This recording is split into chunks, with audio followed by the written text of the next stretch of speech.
this particular supplementary was not within the law.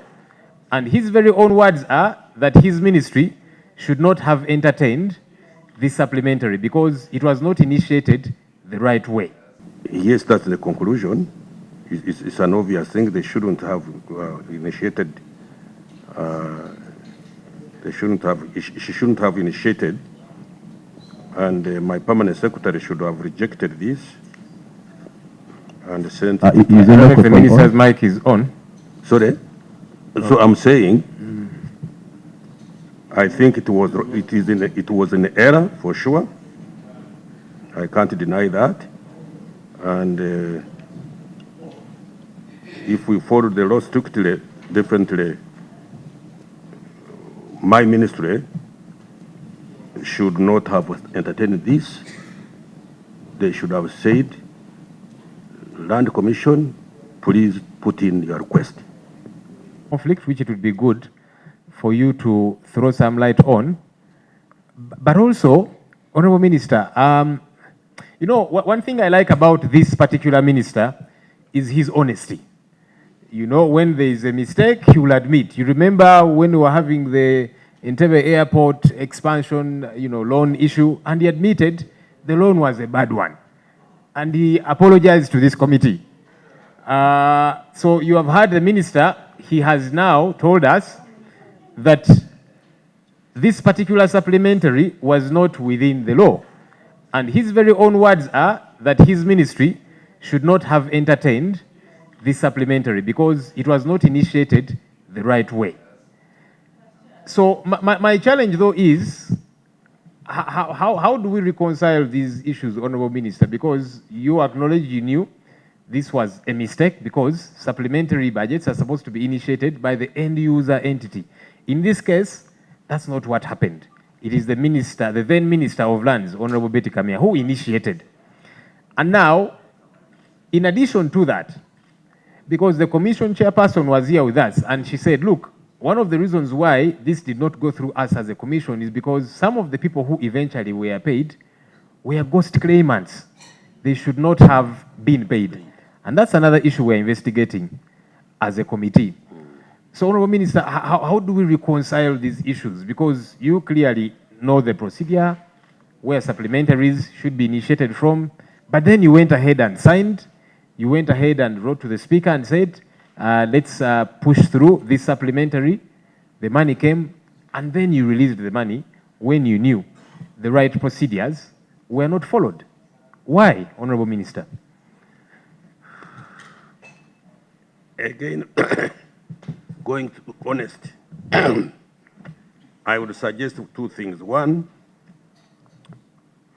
you summon the permanent secretary, who was responsible at that time. He's around, Kitu Mwakanizi. You should also summon. You are not hearing me? I'm saying. Could you just repeat what you said, Honorable Minister? Let me repeat. To get to the bottom of this matter, I think the permanent secretary then, he's still around. You should summon him. You should summon the accountant, because the accountant is the one who eventually sees everything through before money is released. The minister is brought a file, and you are not receiving one file a day. Yes, I can be accused of negligence. I would accept that. But going by the amount of work one has got to go through, you must depend on technical officers. I cannot go and call for a file to read it from page 1 to page 2. There is no way I would have the time to go and check part of the law. I assume, if the work has to move, I assume my technical officer, they are employed for that, to guide the minister in accordance with the law. That's why I should requesting this committee, if we want to get to the bottom of the problem, a task all those technical officers. You ask them, did you guide the minister properly? Why did you take a file to him to sign when you knew very well there was something wrong? That's when we shall really come to the bottom of this matter.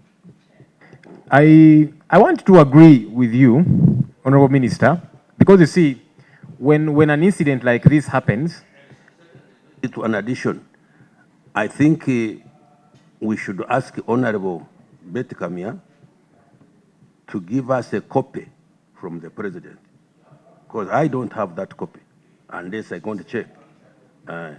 So he should be able to produce the copy of the president giving the directive. I will also check on my side. I could have got a copy, but I can now not tell you whether I got it or I did not get it, because if this had been raised, that's why my Minister of State was asking for you to pose questions so that we dig within our files to come and give you the correct information. okay, so two things, Honorable Minister.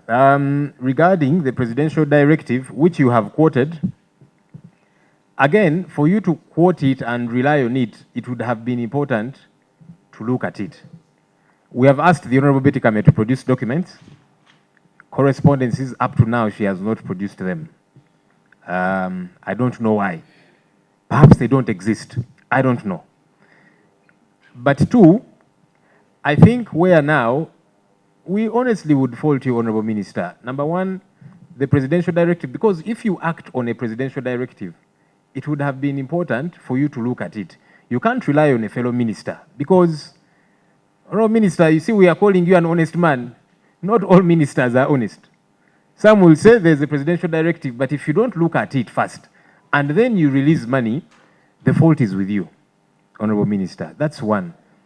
Number two, I want to agree with you that your staff members should guide you.